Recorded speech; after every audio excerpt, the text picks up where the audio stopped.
Tonight on the docket, America's third war. It isn't enough for the president, for the secretary of state, and for the war hawks in Washington that this country is ensnarled in two illegal wars, one in Iraq and one in Afghanistan, wars that have cost at least $1 trillion, wars that have killed thousands of Americans and an untold number of foreign innocent civilians. They want more bloodshed. For weeks, Libyan rebels have been fighting to overthrow their brutal dictator, Colonel Gaddafi. Yet all of a sudden, the international community has decided to intervene violently, and the U.S. won't be left behind. President Obama and Secretary of State Hillary Clinton have led us into a third unethical and non-defensive conflict, this one in Libya. This is unquestionable proof that when it comes to war, there is little difference between Republicans and Democrats. Both parties' leadership are power-hungry and bloodthirsty, as there is no logical, ethical, or reasonable argument, certainly no lawful argument, for our wars in Iraq, Afghanistan, and now Libya. But let's not forget, this action is brazenly unconstitutional. Congress did not declare war on Libya. And what you may not know is that more time was spent at the Constitutional Convention when they wrote it in 1787, debating who or what the new government would initiate rather than on war. On no other topic was discussed more than war. It is clear beyond dispute that the Constitution says only Congress can declare war. And war can only mean the governmental use of military assets for violence. Ask anyone on the ground, even Western journalists, if firing 120 Tomahawk missiles is not an act of war. Only completely perverted logic could conclude that our actions in Iraq and Afghanistan and now Libya are not acts of war that constitutionally require a formal declaration by the Congress.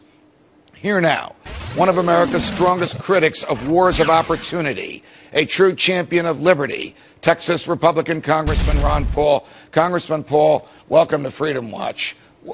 Thank you, Judge. Why would the President of the United States go to the UN Security Council and not the Congress to get approval to wage war in Libya?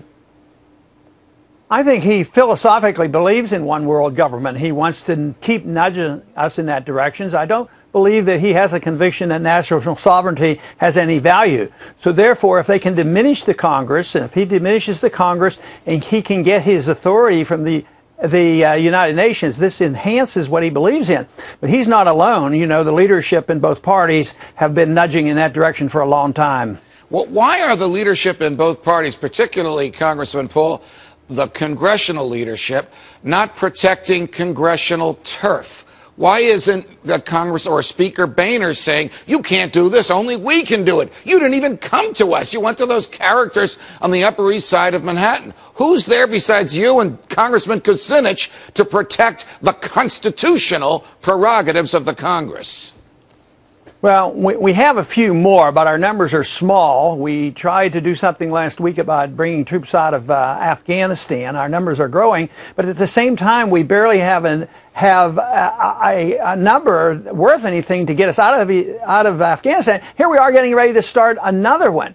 No, this is a real conundrum to think of all the effort the founders went to make the Congress the most important body, that they are the most willing to give up their prerogatives and give it to the executive branch and the judicial branch, and onward and onward. Our leaderships in the House, as long as I've been there, have always deferred to the executive branch. And it's on both sides, either Republican or Democratic president, they seem to enhance their power. And, you know, we can complain and moan, which I do all the time, about the dereliction of duty by the Congress. Right. But what about the American people? Right. The American people should be saying, and I think they are. I think they're starting to say this, and they're pretty annoyed by Congress always capitulating to the president. You know, you and I disagreed with the authorization for the use of military force, which the Congress gave to President Bush in 2001, and which he used as his legal authority to have the military enter Afghanistan and Iraq. But at least he went to the Congress. At least there was a debate. If President Obama had come to the Congress and there had been a debate on whether or not we should bomb Libya, what would you have said in that debate? Well, of course, I would say it's unnecessary, it's wrong, it has nothing to do with national security, it has nothing to do with the defense of this country. and that we shouldn't do it. It would be very costly, life and limb and dollars and everything else, and that there will be so many unintended consequences. And just think how neat it was going to be in Iraq. You know, a short war and oil would pay all the bills, and here we are 8 years later. There's no stable government there. In Afghanistan, 10 years, it just goes on and on. Do you think, Congressman Paul, that President Obama harbors some of the same views of President Bush, and that is nation building, destroying a nation and then rebuilding it, and what the presidents believe is the Western image and likeness in the Middle East, an area that has never had democracy and doesn't understand the rule of law and can't accept the concept of individual or natural rights? Are they trying to do the impossible?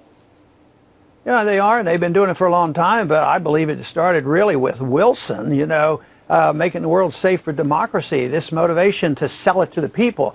But, you know, a lot of people agree with it, and they're motivated with that, and I don't know the deep motivations of Bush or Obama, but I know the people tend to believe that, but I think there's more to do with it than just that, because I think that might be their cover. It may be that oil is an important issue here. You know, we didn't go to Rwanda for humanitarian reasons, so I'm not too sure that oil might be the real clincher here and the reason we're there. Before I let you go, what's next? I mean, is there going to be a debate on the floor of the Congress? Congressman Kucinich wants the president, who was a member of the same party, to be impeached, so there's going to be something happening. What do you see happening? Will members of Congress just look the other way, or will something happen when you all get back to D.C.?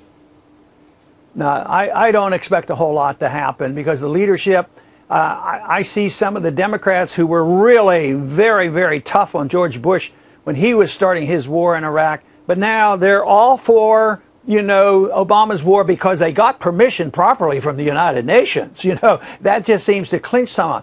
Not Dennis Kucinich. He knows better, and he will be a strong opponent, but unfortunately our coalition is not big enough to either stop the wars or prevent them from starting new wars.